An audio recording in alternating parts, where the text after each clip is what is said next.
স্নেহের ছাত্রছাত্রীরা, আজ আমি শুরু করতে চলেছি দ্বাদশ শ্রেণীর নতুন চ্যাপ্টার তড়িৎ চুম্বকীয় আবেশ বা ইলেকট্রোম্যাগনেটিক ইন্ডাকশন।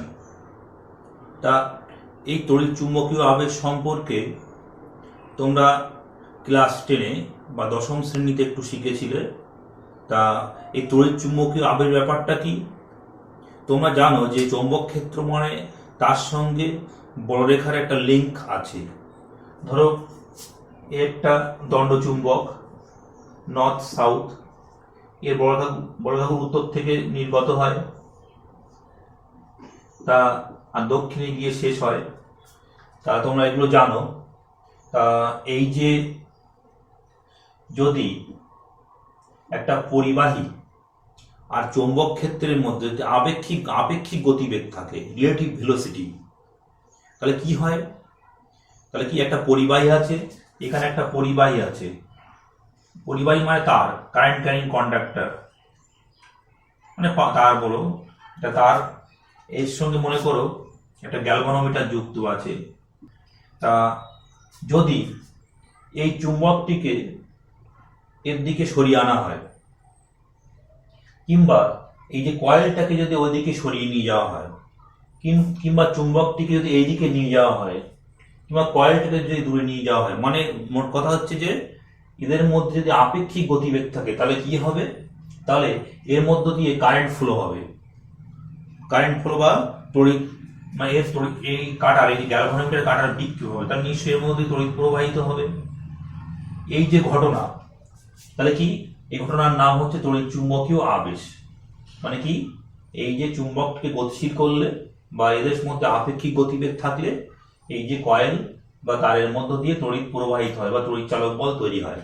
এই তড়িৎ চালক বলের নাম হচ্ছে আবিষ্ট তড়িৎ চালক বল। এর জন্য যে প্রবাহ তার নাম আবিষ্ট তড়িৎ প্রবাহ। আর এই যে ঘটনা, এই ঘটনার নাম আমরা বলি কি? তড়িৎ চুম্বকীয় আবেশ বা ইলেকট্রোম্যাগনেটিক ইন্ডাকশন। তা দেখো, এই যে আমি দণ্ডচুম্বকটিকে যদি আমি এদিকে আনি, তাহলে কি ঘটনা দেখা যাবে? এর মধ্যে কারেন্টটা কোন দিকে ফ্লো হবে এটা আমাদের দেখতে হবে। এই কারেন্টটা হবে অ্যান্টি ক্লকওয়াইজ। অ্যান্টি ক্লকওয়াইজ মানে এই যে অ্যান্টি ক্লকওয়াইজ কিন্তু কারেন্ট ফ্লো হবে, বা বামাবর্তী বলা হয়। তা নর্থ মেরু যদি এগিয়ে আনা হয় এদিকে, তাহলে কি এখানে হচ্ছে অ্যান্টি ক্লকওয়াইজ কারেন্ট ফ্লো হবে। একটা কারেন্টের ডাইরেকশনটা দেখানো হয়েছে। আবার যদি চুম্বকটিকে যদি এদিকে নিয়ে যাওয়া হয়, তাহলে কিন্তু ক্লকওয়াইজ কিন্তু কারেন্টের ডাইরেকশনটা হবে। আবার যদি সাউথ মেরু নিকটবর্তী হয়, তাহলে অন্য ঘটনা ঘটবে, এগিয়ে আনলে কিংবা পিছিয়ে নিলে। যেগুলো তোমরা পরপর তোমরা দেখবে কি ঘটনাগুলো ঘটছে। তাহলে কি মেন কথা হলো, কোন চৌম্বক ক্ষেত্র এবং পরিবাহীর মধ্যে আপেক্ষিক গতিবেগ থাকলে কি হয়? এই কি হয়? তড়িৎ চালক বলের সৃষ্টি হয়। এই যে ঘটনা, তার জন্য তড়িৎ প্রবাহিত হয় বা তড়িৎ প্রবাহ পাওয়া যায়। এই যে ঘটনা, এর নাম হচ্ছে ইলেকট্রোম্যাগনেটিক ইন্ডাকশন। এর সংজ্ঞাগুলো একটু পড়বে। তড়িৎ চুম্বকীয় আবেশ কাকে বলে, আবিষ্ট তড়িৎ চালক বল কি, আবিষ্ট তড়িৎ প্রবাহ কি, আর যদি কোনো কয়েলের দিকে যদি কোনো দণ্ডচুম্বককে নিয়ে আসা হয়, তাহলে উত্তর মেরু যখন নিকটবর্তী কি দক্ষিণ মেরু যখন নিকটবর্তী, তখন কারেন্টের ডাইরেকশনটা কোন দিকে হবে সেই ব্যাপারটা একটু তোমরা খেয়াল করো। এই যে আবিষ্ট তড়িৎ চালক বল কিংবা আবিষ্ট প্রবাহ পাওয়া যাচ্ছে, এইগুলি ডিপেন্ড করে কিসের উপর? এই যে চুম্বক ক্ষেত্র, এই চুম্বকের মেরু শক্তির উপর নির্ভর করে। মেরু শক্তি বাড়লে কিন্তু আবিষ্ট তড়িৎ চালক বল বাড়বে। এই কয়েলের পাক সংখ্যার উপর ডিপেন্ড করে, এখানে কতগুলি কয়েল আছে তার উপর ডিপেন্ড করবে। শুধু তাই নয়, এটা কত স্পিডে এদিকে আসছে, কত দ্রুত বেগে এদিকে আসছে, কিংবা কত দ্রুত বেগ দিকে সরে যাচ্ছে, মানে এদের আপেক্ষিক গতিবেগের উপরও নির্ভর করে। এগুলো দেখবে। এখন আমরা যেটা পড়বো যে প্রাইমারি কয়েল আর সেকেন্ডারি কয়েল। প্রাইমারি মানে প্রাথমিক কুণ্ডলী, আর সেকেন্ডারি কয়েল হচ্ছে মানে গৌণ কুণ্ডলী। সেই ব্যাপারটাকে এগুলো সাধারণত মানে তোমার ট্রান্সফরমারে পাবে। তা দেখো, এই যে আমি এক্ষুনি দেখলাম যে আমি কি করছি, যে চুম্বকটিকে সরিয়ে নিয়ে আমি কি করলাম, এখানে একটা কুণ্ডলী রাখলাম আমরা। সেই কুণ্ডলীর মধ্য দিয়ে কারেন্ট পাস করাবো আমরা। একটা কুণ্ডলী আছে, এই কুণ্ডলীর সঙ্গে ব্যাটারি যুক্ত আছে, প্লাস মাইনাস যুক্ত আছে, তাহলে এর মধ্যে দিয়ে কিন্তু কারেন্ট পাস হবে, তা কারেন্ট পাস করানো হচ্ছে। এবার কি করা হচ্ছে, এই যে কুণ্ডলী দিয়ে কারেন্ট পাস হলো, তোমরা জানো যে এই current conductor behaves like a magnet, মানে কোনো তারের মধ্য দিয়ে কারেন্ট প্রবাহিত হলে তার চারপাশে চৌম্বক ক্ষেত্র তৈরি হয়, মানে চুম্বকের পরিবর্তে আমরা এই কয়েলটাকে মনে করতে পারি। তাহলে কি করছে, আমরা এই চুম্বকটিকে আমরা দ্রুত বেগে কিংবা আস্তে আস্তে এর দিকে নিয়ে আসছি, তাহলে কিন্তু ওই আগে যে ঘটনাটা ঘটলো একই ঘটনা ঘটবে। শুধু তাই নয়, যদি এটাকে যদি এক পিছিয়ে নিয়ে যায় তাহলে কিন্তু ওই আগের মতো ঘটনাগুলি ঘটতে থাকবে।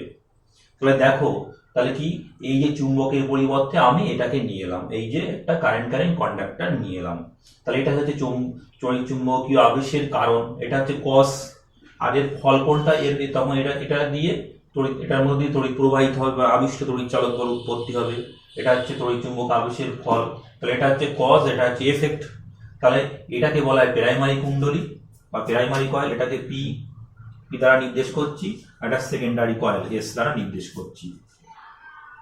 তাহলে যার জন্য তড়িৎ চুম্বকীয় আবেশ তৈরি হচ্ছে, এটা হচ্ছে প্রাইমারি কয়েল, আর যেটা যখন তৈরি হয়ে গেল তখন সেই যে কয়েলে তৈরি হলো এটা হচ্ছে সেকেন্ডারি কয়েল। তাহলে বুঝতে পারলে। এখন আমরা এই যে তড়িৎ চুম্বকীয় আবেশ সংখ্যা দুটি ভেরি ভেরি ইম্পর্টেন্ট, খুবই ইম্পর্টেন্ট সংজ্ঞা পড়বো। সংজ্ঞা দুটি দেখে নাও, আমি একটু বলছি। আমরা যে দুটি সংজ্ঞা পড়বো, একটা হচ্ছে চৌম্বক আবেশ বি আর চৌম্বক প্রবাহ ফাই। তা দেখো, এই চৌম্বক আবেশ জানার আগে আমরা জানতে হবে আবেশ রেখা। এগুলো তোমাদের আগে পড়ানোর সময় আমি বলেছিলাম। আবেশ রেখা হচ্ছে কি, ধরো একটা চৌম্বক ক্ষেত্র আছে, মানে বাহ্যিক চৌম্বক ক্ষেত্রে কোনো পদার্থ রাখলে, কোনো চৌম্বক পদার্থ রাখলে, তাহলে কি হবে, ওর মধ্য দিয়ে কিন্তু বেশি সংখ্যক বলরেখা কিন্তু যেতে চাইবে।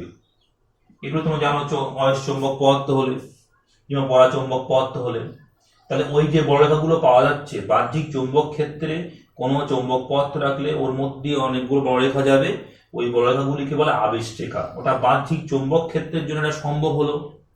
তা চৌম্বক আবেশের জন্য সংজ্ঞা স্বরূপ আমরা কি বলছি কোনো চৌম্বক ক্ষেত্রে কোনো বিন্দু চারিদিকে, কোনো চৌম্বক ক্ষেত্রে কোনো বিন্দু চারিদিকে একক ক্ষেত্রফলের মধ্য দিয়ে লম্বভাবে যে কটি আবেশ রেখা, যে কটি বলরেখা অতিক্রম করে বা যে কটি আবেশ রেখা অতিক্রম করে তাকে বলা হয় চৌম্বক আবেশ।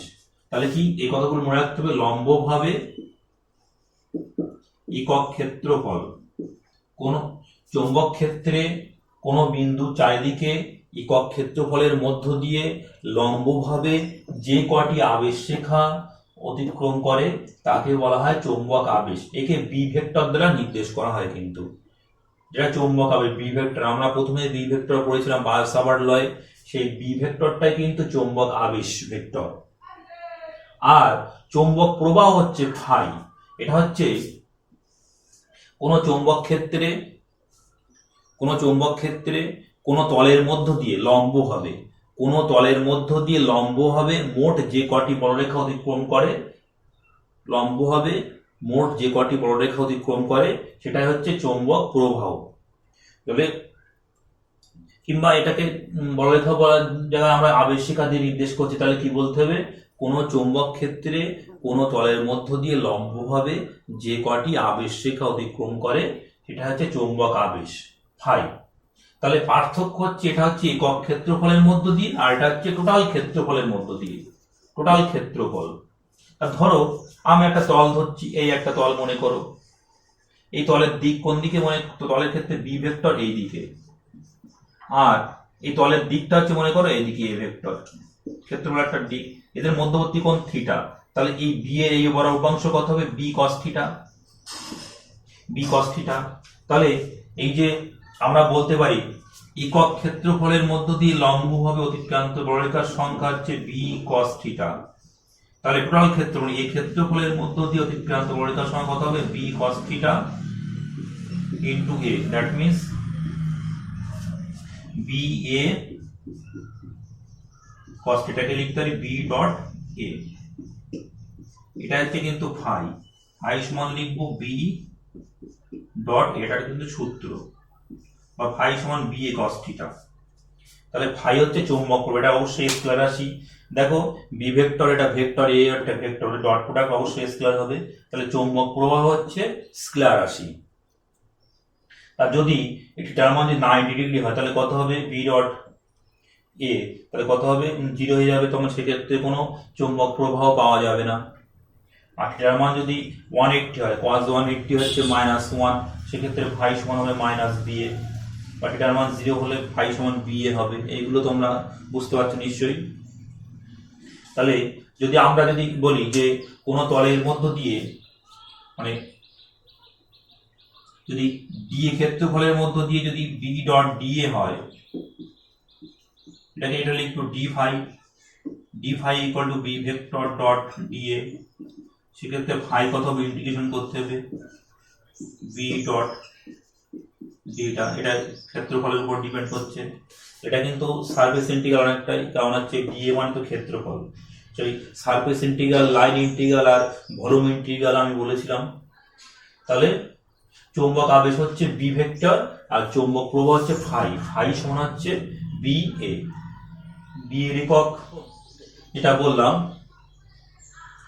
টেসলা, এটা আমরা একটু পরে করছি, আমরা আগে একটু দেখে নিই। দেখো এই বি হচ্ছে চৌম্বক আবেশ আর ফাই হচ্ছে চৌম্বক প্রবাহ। তা ফাই সমান বি এ cos থিটা, যদি থিটা 0 ডিগ্রি হয় তাহলে ফাই সমান বি এ লিখতে পারি আমরা, cos 0 ইকুয়াল টু 1 যেহেতু, তাহলে বি সমান ফাই বাই এ। এই জন্য বি কে অনেক সময় বলা হয় চৌম্বক প্রবাহ ঘনত্ব, চৌম্বক প্রবাহ ঘনত্ব। তা এই ফাইটাকে আবার ফ্লাক্সও বলা হয় অনেক সময়, চৌম্বক ফ্লাক্স। তা এই যে যদি থিটা 0 ডিগ্রি হয় তাহলে ফাই সমান B A, theta phi positive হলে ধনাত্মক ফ্লাক্স বলবো, আর যদি থিটা 180 ডিগ্রি হয় তাহলে সেক্ষেত্রে ফাই সমান মাইনাস বি এ, সেক্ষেত্রে নেগেটিভ ফ্লাক্স বলবো আমরা। তা এখন আমরা যে সূত্র পড়ব ফ্যারাডের সূত্র, ইলেকট্রোম্যাগনেটিক ইন্ডাকশনের ক্ষেত্রে ফ্যারাডের সূত্র। ফ্যারাডের দুখানা সূত্র আছে। এক নম্বর সূত্র বলছে, এটা আমরা ক্লাস 10এও পড়েছিলাম, কোন কুণ্ডলীর সঙ্গে জড়িত চৌম্বক প্রবাহের পরিবর্তন হলে কুণ্ডলীতে একটি তড়িৎচালক বল আবিষ্ট হয়। তাহলে কি, কোন কুণ্ডলীর সঙ্গে জড়িত চৌম্বক প্রবাহের পরিবর্তন হলে ফাই চেঞ্জ হয়, তাহলে কুণ্ডলীতে একটি তড়িৎচালক বল আবিষ্ট হয়। চৌম্বক প্রবাহ যতক্ষণ ধরে পরিবর্তিত হবে তড়িৎচালক বল ততক্ষণ স্থায়ী হবে। আর দু নম্বর হচ্ছে, দুটো সূত্র, দু নম্বর হচ্ছে কোন কুণ্ডলীর সঙ্গে জড়িত চৌম্বক প্রবাহের পরিবর্তনের হার আবিষ্ট তড়িৎচালক বলের সঙ্গে সমানুপাতিক। আমরা লিখি যদি ফাই যদি ডিটি সময়ে চৌম্বক প্রবাহের পরিবর্তনের ডি ফাই হয়, তাহলে হার কত হবে একক সময় ডি ফাই ডিটি। তাহলে কি বলা হয় আবিষ্ট E proportional to D phi DT. তাহলে কি, কোন কুণ্ডলীর সঙ্গে জড়িত চৌম্বক প্রবাহের পরিবর্তনের হার আবিষ্ট তড়িৎচালক বল তার সমানুপাতিক হবে, কিংবা আবিষ্ট তড়িৎচালক বল চৌম্বক প্রবাহের পরিবর্তনের হারের সঙ্গে সমানুপাতিক হবে। তাহলে দুখানা সূত্র, এক নম্বর 2 নম্বর তোমরা সূত্র দুটো মনে রাখবে, মুখস্থ করবে। ফ্যারাডের প্রথম সূত্র যদি ব্যাখ্যা বলা হয়, দেখো নর্থ সাউথে যে দণ্ড চুম্বক আছে, আমি কি করছি এই কয়েলটাকে এর দিকে এগিয়ে আনছি। তা খেয়াল করো, এটা মনে করো এই যে ফার্স্ট 3টে পজিশন দেখানো হয়েছে কয়েলের, এটা 1 নম্বর পজিশন, এটা 2 নম্বর, এটা 3 নম্বর পজিশন। এই 3টে পজিশন লক্ষ্য করলে দেখবে যে যত এগিয়ে আসছে তত কিন্তু বলরেখার সংখ্যারও পরিবর্তন হচ্ছে। তাহলে কি, এর মধ্য দিয়ে কয়েলের মধ্য দিয়ে তড়িৎ প্রবাহিত হবে। তাহলে কোন কুণ্ডলীর সঙ্গে জড়িত চৌম্বক প্রবাহের পরিবর্তন মানে বলরেখার সংখ্যার পরিবর্তন, মানে চৌম্বক প্রবাহের পরিবর্তন।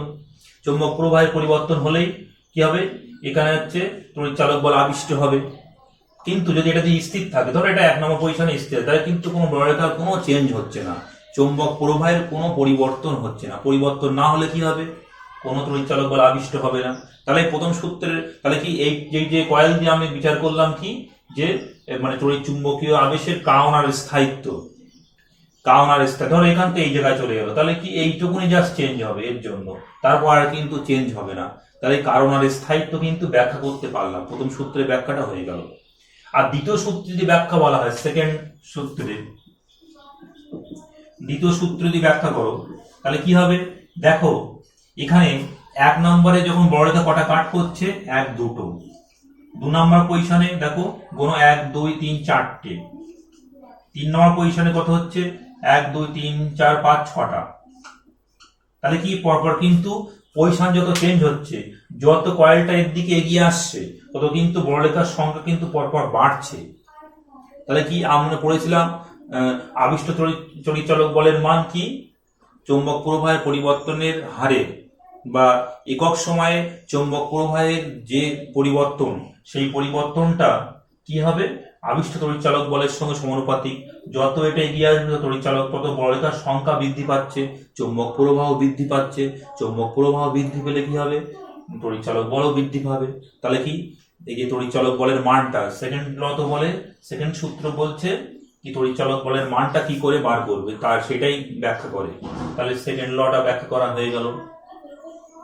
যদি তাহলে যদি প্রথম সূত্র দ্বিতীয় সূত্রের ব্যাখ্যা পড়ে, তোমরা কিন্তু এইভাবে ছবি এঁকে তোমরা বলবে, তোমাদের বইতেও একই রকম আছে। এরপর যেটা আসছে সেটা হচ্ছে লেঞ্জের সূত্র।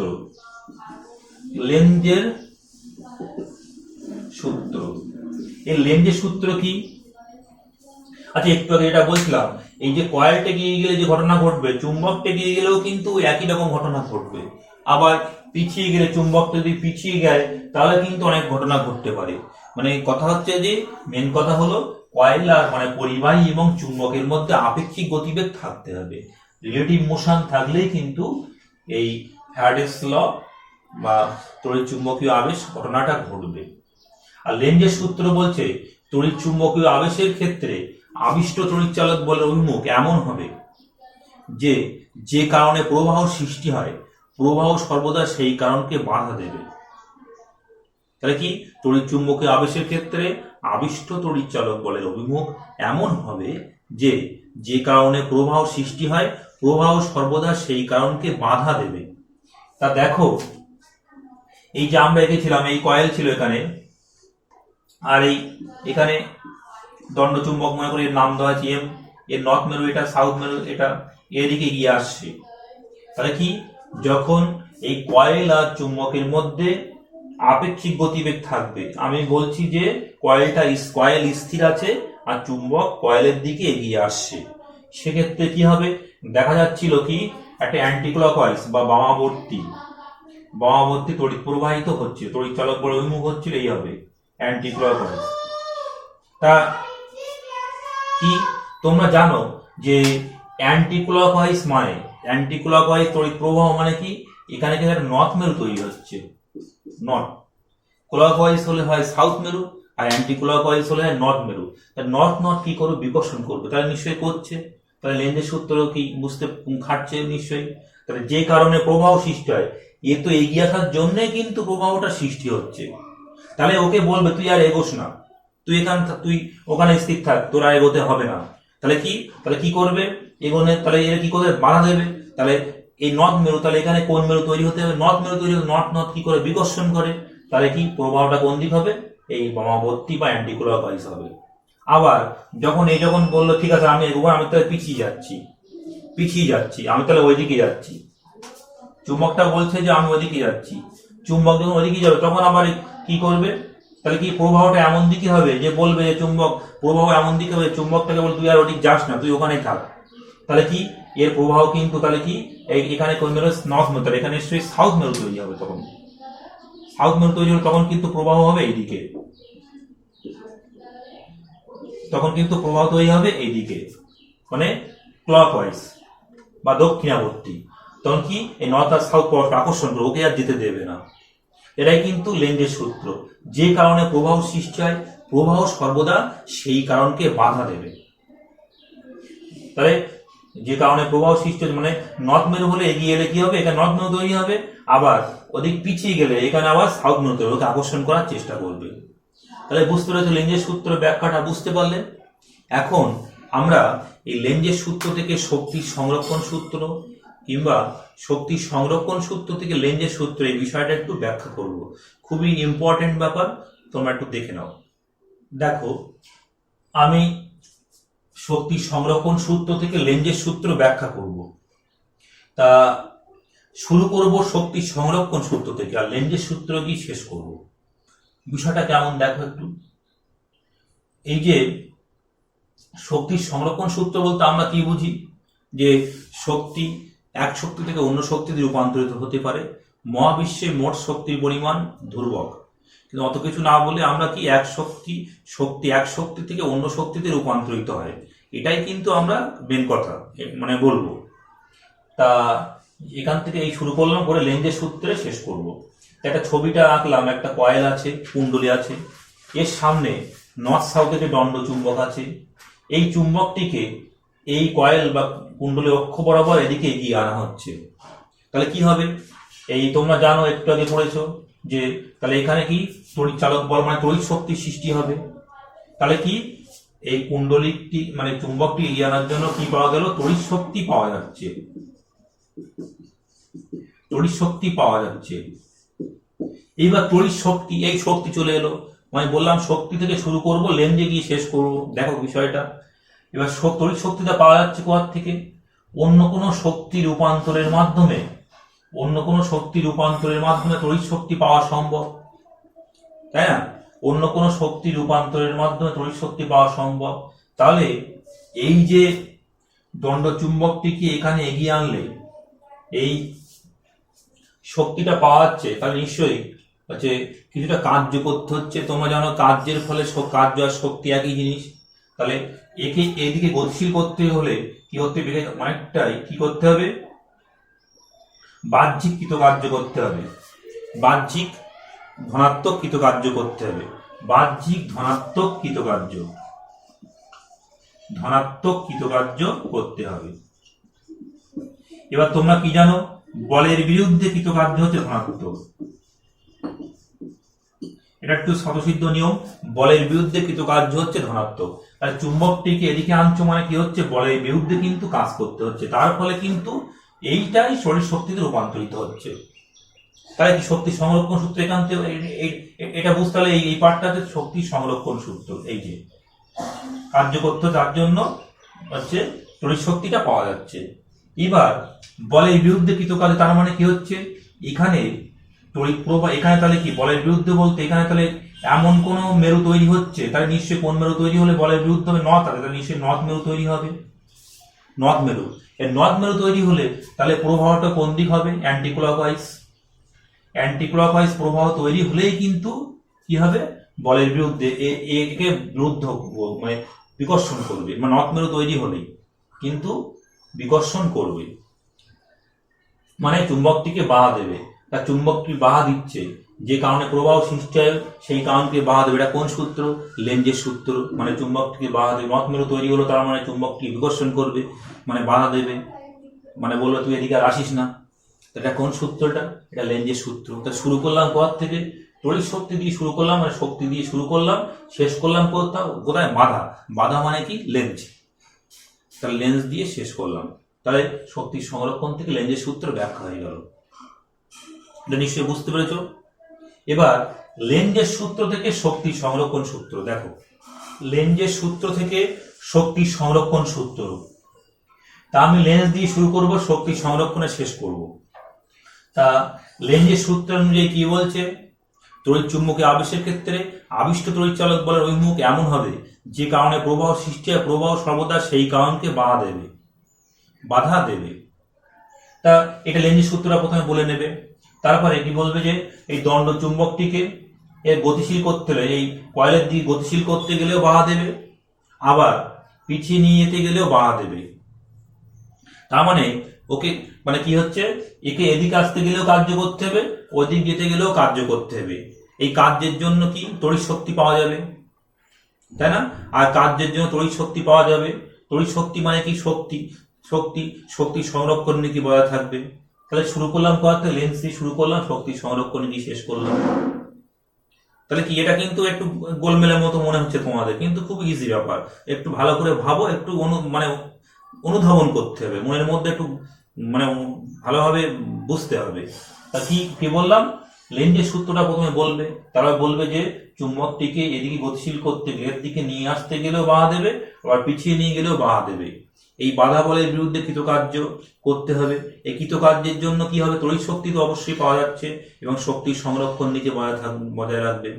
তাহলে শুরু করলাম লেন্জের শক্তি, শেষ হলো শক্তির সংরক্ষণ সূত্র দিয়ে। নিশ্চয়ই তোমরা বুঝতে পেরেছো।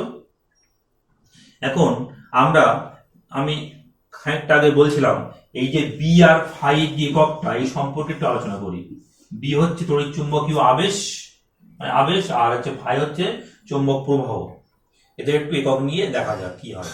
দেখো আমরা পেয়েছি ফাই সমান বি এ, ফাই সমান চৌম্বক প্রবাহ, এ সমান ক্ষেত্রফল, বি সমান চৌম্বক আবেশ। তাহলে বি সমান কি লিখতে পারি, ফাই বাই এ। তা ফাই একক আমরা বলি ওয়েবার, এসআইতে ওয়েবার, আর এ হচ্ছে মিটার স্কোয়ার। তাহলে বি একক কি হবে, weber per metre square, weber per metre square by tesla, 1 tesla. তাহলে 1 tesla equal to 1 weber per metre square. তাহলে টেসলা যদি সংজ্ঞা পড়ে তাহলে কি বলবে, কোন তলের মধ্য দিয়ে, কোন তলের একক 1 বর্গ মিটার ক্ষেত্রফলের মধ্য দিয়ে লম্ব হবে যদি 1 ওয়েবার চৌম্বক প্রবাহ, 1 ওয়েবার চৌম্বক প্রবাহ হয়, তাহলে কি হবে, ওই যে চৌম্বক আবেশ তার নাম হচ্ছে 1 টেসলা। কিংবা directly 1 tesla equal to 1 weber per metre স্কোয়ারটা লিখলেও অনেক সময় হবে। তা এছাড়া আমরা এই যে যদি লিখি ই সমান minus d phi dt, minus চিহ্ন কিন্তু আছে যে ফাইয়ের দিক, ফাইয়ের পরিবর্তন আর কি চেঞ্জ, মানে ফাইয়ের দিক, ফাইয়ের পরিবর্তন আর ইয়ের পরিবর্তন, এই দুটোর দিকটা আলাদা, যে লেঞ্জের সূত্র অনুসারে। মাইনাস চিহ্নটা বাদ দিচ্ছি, ই সমান ধরো ডি ফাই ডিটি আমরা লিখলাম। যদি d phi dt equal to 1 হয় তা, আর ই সমান যদি 1 হয়, তাহলে আমরা কি লিখি, এটাকে এইভাবে লিখি যে কোনো কুণ্ডলীর মধ্য দিয়ে একক সময়ে কোনো কুণ্ডলীর মধ্য দিয়ে জড়িত চৌম্বক প্রবাহে যে পরিবর্তন হলে তড়িৎচালক বল, আবিষ্ট তড়িৎচালক বল একক হয়, এটাই কিন্তু ফাই বা চৌম্বক প্রবাহের একক। তাহলে মেন কথা তোমরা মনে রাখবে, ফাই সমান বি সমান phi by A tesla, B এর একক হচ্ছে টেসলা। টেসলার সংজ্ঞাটা পরীক্ষায় আসে তোমরা দেখবে, 1 tesla equal to 1 weber per metre square. এখন আমরা এই যে ফ্যারাডের দুটো সূত্র আর লেঞ্জের সূত্র, মোট 3খানা সূত্রকে একত্রে আমরা লিখব।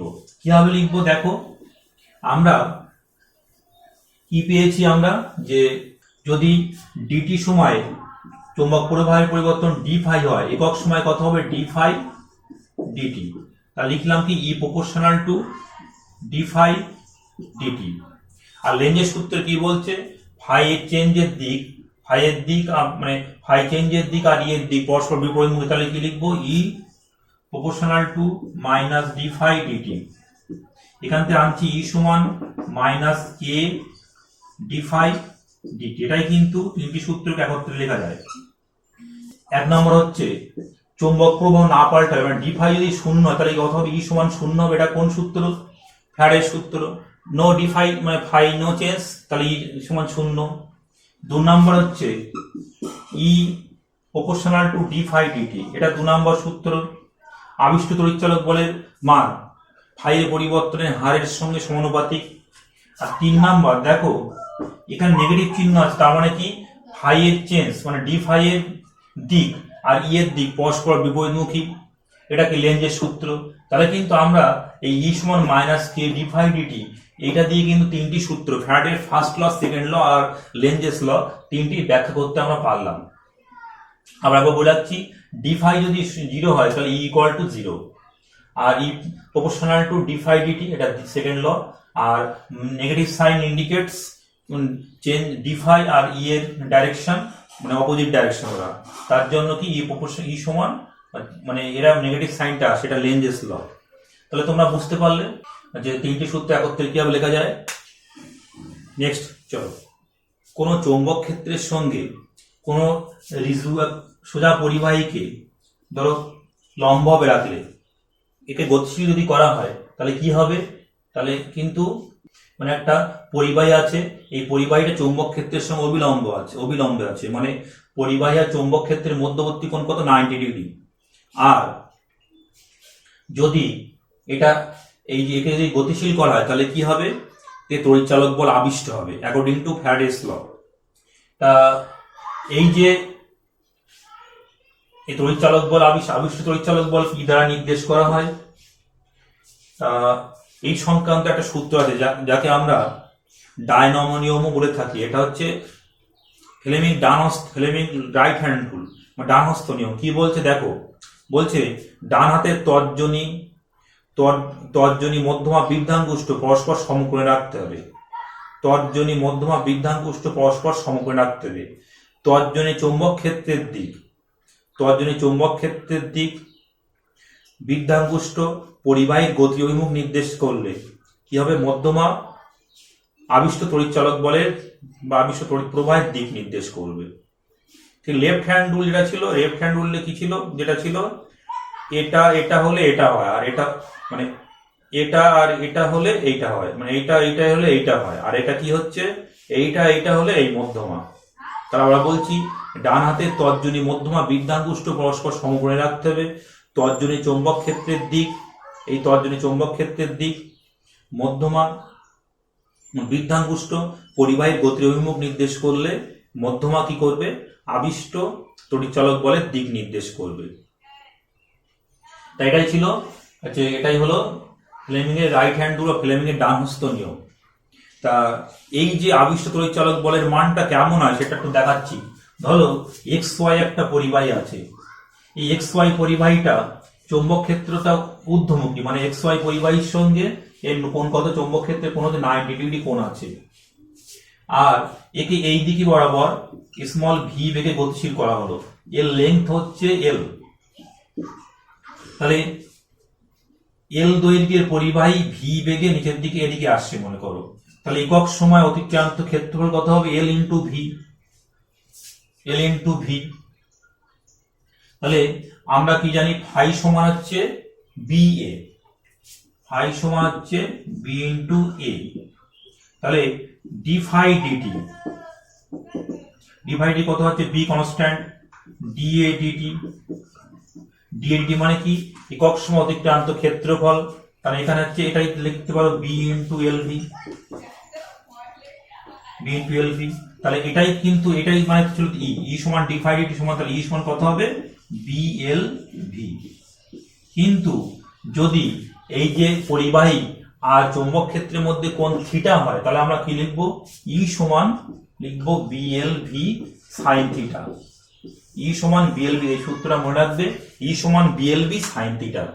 তাহলে E এর মান ডিপেন্ড করে কার উপর, চৌম্বক ক্ষেত্রের উপর। E প্রপোর্শনাল টু B লিখতে পারো, E proportional to B, E proportional to L, E proportional to V, E proportional to sine theta. তাহলে কি, B বাড়লে তড়িৎচালক বলের মান বাড়বে, পরিবাহী যত দীর্ঘ হবে লম্ব হবে তত কি এর মান বাড়বে, যত দ্রুত বেগে যাবে তত কি হবে, এর মান বাড়বে, আর সাইন থিটা টেটার মান যত বেশি হবে তত কি হবে, এর মান বাড়বে। তাই E সমান BLV সাইন থিটা। তা এই যে পরিবাহী যদি কোনো চৌম্বক ক্ষেত্রে গতিশীল হয় লম্ব হবে, তাহলে সেক্ষেত্রে এর মানটা পাওয়া গেল।